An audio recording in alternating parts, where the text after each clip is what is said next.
Welcome back to Unbiased, your favorite source of unbiased news and legal analysis. Welcome back to Unbiased. Today is Monday, September 16th, and this is your daily news rundown. A couple of pretty important things before we get into today's episode. First, this week, here's what this week will look like as far as episodes go. Normal audio and video episodes today and tomorrow. Wednesday will be audio only, and there will be no episode on Thursday. That means that the Rumor Has It segment that we all know and love that's usually on Thursdays will be Wednesday this week instead. Moving on to next week, so the week of September 23rd, the podcast will be going down to 2 days a week for a few weeks, back to its roots. I know a lot of you just started listening recently within the last few months, but there was a time not too long ago that this podcast was only twice a week. So we're going to go back to that, but only temporarily. Trust me when I tell you, I don't want to do this just as much as you don't want me to do this, but it was either go down to 2 days a week or just take the next few weeks off completely. And I would much rather just go down to 2 days a week, which I'm sure you would rather I do as well. So again, this week, today and tomorrow are normal episodes, audio and video. Wednesday will be audio only, and there will be no episode on Thursday of this week. Then starting next week, episodes will come out on Tuesdays and Thursdays, same time as usual, around 5 p.m. Eastern time. And it'll be that way for the next few weeks. And then we'll get back to 4 days a week towards the end of October and resume regularly scheduled programming. I'll continue to repeat this as the weeks go on, just so we're all on the same page. But I did want to start giving you that heads up today so that you were aware. As far as the format of today's episode, our main story today will be the second assassination attempt on former President Trump. We'll then go over a bunch of quick hitters, and we will finish with that daily critical thinking segment that we all love. So now, without further ado, let's get into today's stories. Starting with the biggest news from this weekend, which was that former President Trump's Secret Service prevented what seems like another assassination attempt. Here's what happened. Sunday afternoon, around 1:30 p.m. Eastern Time, Trump was golfing on his golf course in West Palm Beach. While he's golfing, he has Secret Service agents that are typically dressed in golf clothes that ride ahead of him and behind him. So while he was moving between holes 5 and 6, Secret Service agents were about 300 to 500 yards ahead of him when one agent spotted a rifle barrel sticking out of the tree line.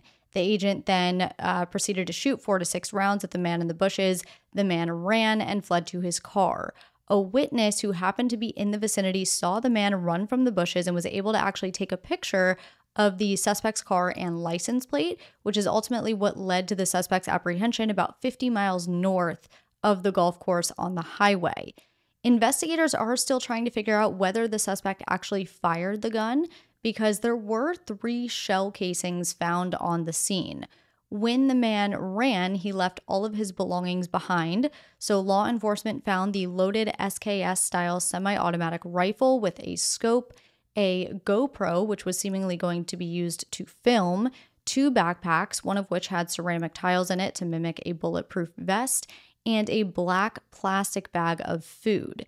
The man has since been identified as 58-year-old Ryan Wesley Ruth, who recently, within the last few years, moved to Hawaii, but spent most of his life in North Carolina. He does have quite a criminal record dating back to the 90s when he was first charged with writing bad checks, though that charge was later dismissed. However, his charges did get a bit more serious in the 2000s when he was charged with possession of a weapon of mass destruction, a concealed weapons violation, and then various misdemeanors as well, which included a hit and run, resisting arrest, possessing stolen goods, and driving without a license.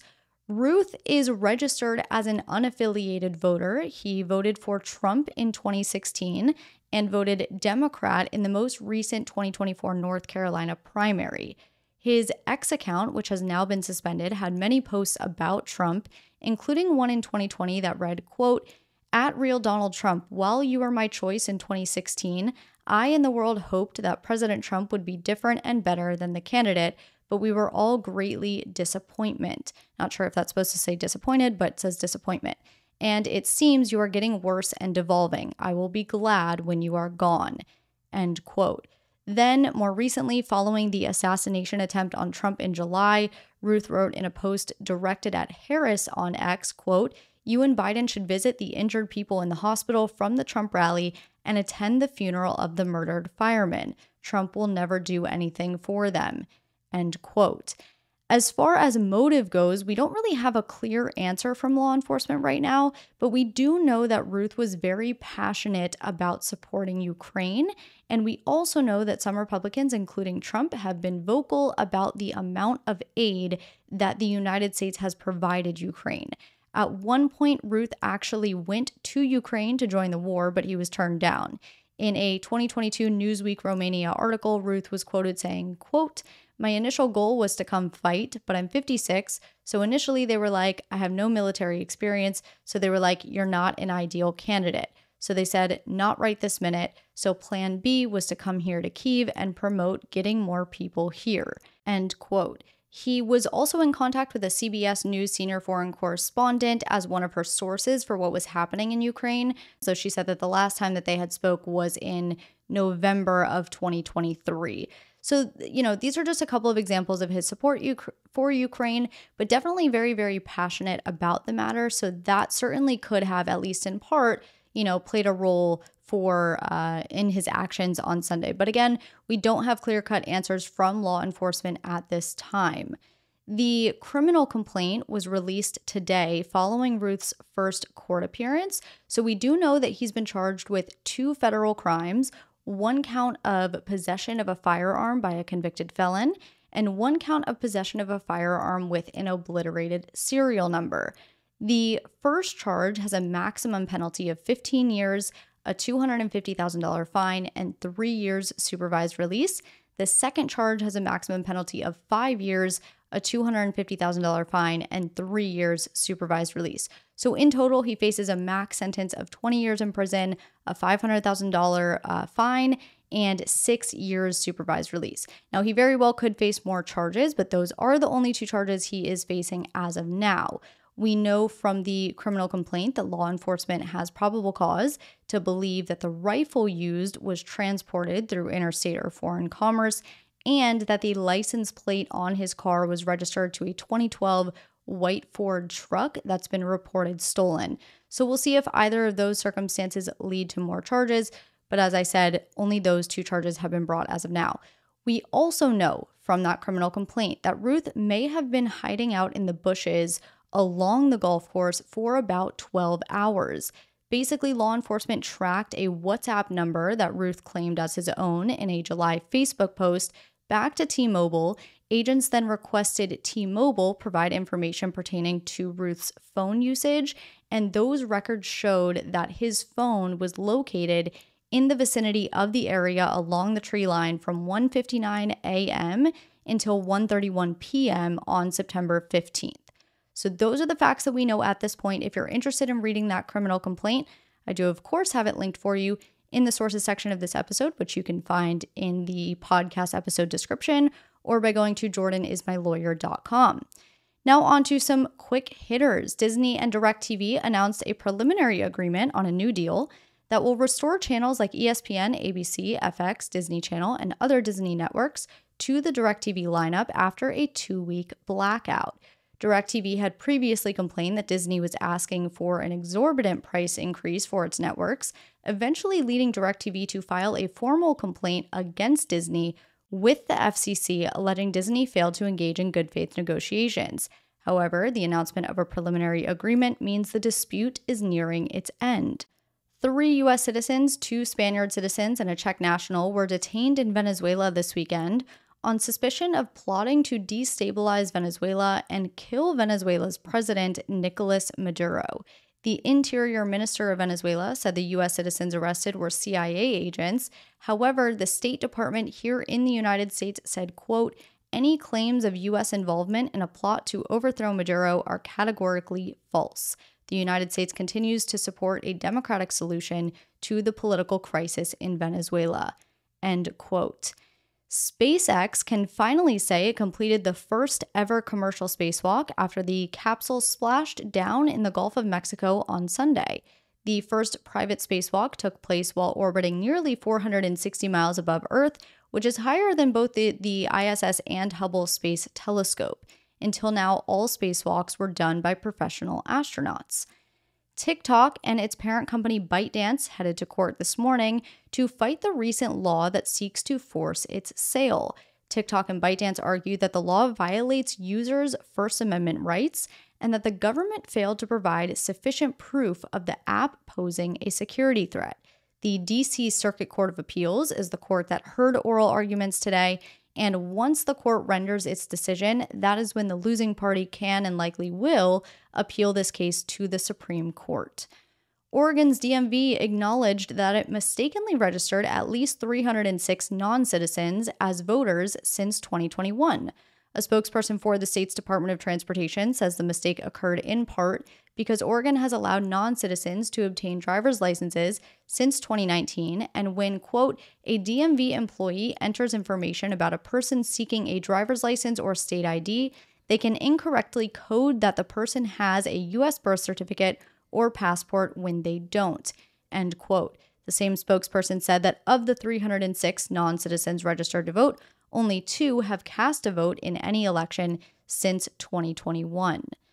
Federal authorities arrested and charged 2 New York Fire Department chiefs in a corruption scheme, alleging that the 2 chiefs took at least $190,000 in bribes to expedite FDNY building inspections. According to the indictment, the 2 men are accused of secretly partnering with a co-conspirator to start a fire safety company, and businesses would then pay the company to speed up their building inspections with the fire department. The fire chiefs would allegedly refer customers to the company using their jobs to pull strings and then get a kickback from that company.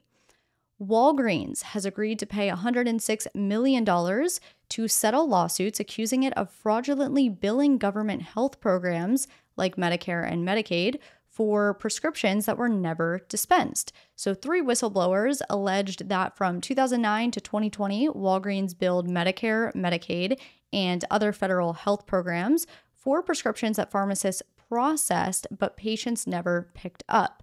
Then, instead of canceling those claims, Walgreens would allegedly restock and resell the drugs, effectively receiving a payment twice. Walgreens has said that the double billing was not intentional and blamed the billing on a software error. 2 IRS whistleblowers have filed a $20 million defamation lawsuit against Hunter Biden's attorney. The whistleblowers accused the attorney of acting with clear malice when suggesting that the agents illegally leaked Hunter Biden's private tax information. These 2 whistleblowers, Shapley and Ziegler, first entered the spotlight when they testified to Congress about concerns over Hunter Biden receiving preferential treatment in the DOJ's investigation into Hunter Biden. Shapley and Ziegler maintain that their actions were driven by a commitment to expose what they believe to be conflicts of interest from the DOJ. That concludes Quick Hitters. Let's now move into critical thinking. For today's critical thinking segment, I actually want to play a clip of an interview of J.D. Vance on CNN. So Dana Bash spoke with J.D. Vance about the Haitian immigrant claims, specifically those claims about Haitian immigrants eating pet dogs and cats in Springfield, Ohio. In total, the interview was about 17 minutes long, and it was pretty contentious at times, but I'm actually going to splice it up and play the relevant portions of the interview for this segment. So the clip I'm going to play is about 5 minutes long. Of course, if you do want to watch the whole interview, I do have it linked for you. But I want you to really listen to this 5-minute clip here and listen to both sides with an open mind because, we have to have an open mind for critical thinking. So here's the clip. Now is Republican Vice Presidential nominee J.D. Vance, who represents Ohio in the U.S. Senate. Thank you for being here, sir. So the mayor of Springfield, Ohio, Rob Rue, said, quote, all these federal politicians that have negatively spun our city, they need to know they're hurting our city. And it was their words that did it. Before Donald Trump talked about eating dogs and cats on a debate stage, it was you, Senator, who first elevated this baseless rumor. These are your constituents. So why are you putting them at risk by continuing to spread claims about Haitian immigrants, despite officials in your state saying that there's no evidence and pleading for you to stop?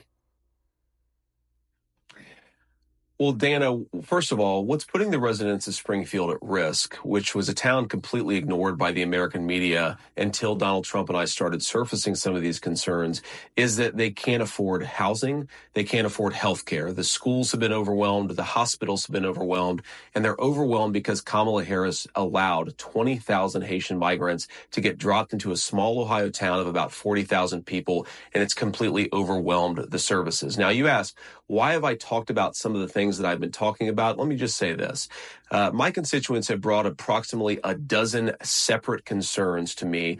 10 of them are verifiable and confirmable, and a couple of them I talk about because my constituents are telling me firsthand that they're seeing these things. So I have two options, Dana. I could ignore them, which is what the American media has done for years to this community, or I can actually talk about what people are telling me. And of course, many of the things that the media says are completely baseless have since been confirmed. For example, I was told, Dana, that by the American media, that it was baseless that migrants were capturing the geese from the local park pond and eating them. And yet there are 911 calls from well before this ever became a viral sensation of people complaining about that exact thing happening. So my attitude is listen to my constituents. Sometimes they're going to say things that people don't like, but they're saying things that people don't like because their town has been overwhelmed, and it's my job to try to fight for them and to protect them. Kamala Harris opened the border, and now these people are suffering. That's what I'm focused on, Dana. Senator, I have to go through several things that you just said. First of all, the Clark County Sheriff and the Ohio Department of Natural Resources reviewed 11 months of 911 calls. They only identified 2 instances of people alleging Haitians were taking geese out of parks. They found 0 evidence to substantiate those claims. Also, other evidence that you have talked about, even you've retweeted alleged evidence, are unsourced social media videos from a different city, apparently no connection to Haitians. And this is from a conservative activist who offered a $5,000 reward for such things. And then going just backly to the schools and the hospitals and so forth being overwhelmed, nobody is disputing that the town of Springfield, Ohio, needs help. But you're not just a bystander. You're the senator from Ohio. So instead of saying things that are wrong and actually causing the hospitals, the schools, the government buildings to be evacuated because of bomb threats, because of the cats and dogs thing, why not actually be constructive in helping to better integrate them into the community? Because there are a lot of employers there who say that the Haitian workers are helping fill jobs that they need desperately filled. Dana, first of all, let me just respond to a couple of things that you said, but I want to start with something you said, which I think is frankly disgusting and is more appropriate for a Democratic propagandist than it is for an American journalist. There is nothing that I have said that has led to threats against these hospitals. These hospitals, the bomb threats and so forth, it's disgusting. The violence is disgusting. We condemn it. We condemn all violence. Senator, this happened after you and President Trump were on the debate stage, said that cats and dogs you were asked, being eaten. You asked a question, Dana, and I'm going to go ahead and answer it. What we have said is that this town has suffered terribly under the policies of Kamala Harris. Now, you just accused me of inciting violence against the community when all that I've done is surface the complaints of my constituents, people who are suffering because of Kamala Harris's policies. Are we not allowed to talk about these problems because some psychopaths are threatening violence? We can condemn the violence on the one hand, but also talk about the terrible consequences of Kamala Harris's open border on the other hand. Now, let me just fact check a couple of other things that you said, Dana, because it's important. You said that all of these migrants are in the country legally. They are in the country through what's called temporary protective status. Right. That is when Kamala Harris waved a magic amnesties that are happening in Springfield, and we should be able to do both those things simultaneously, Dana.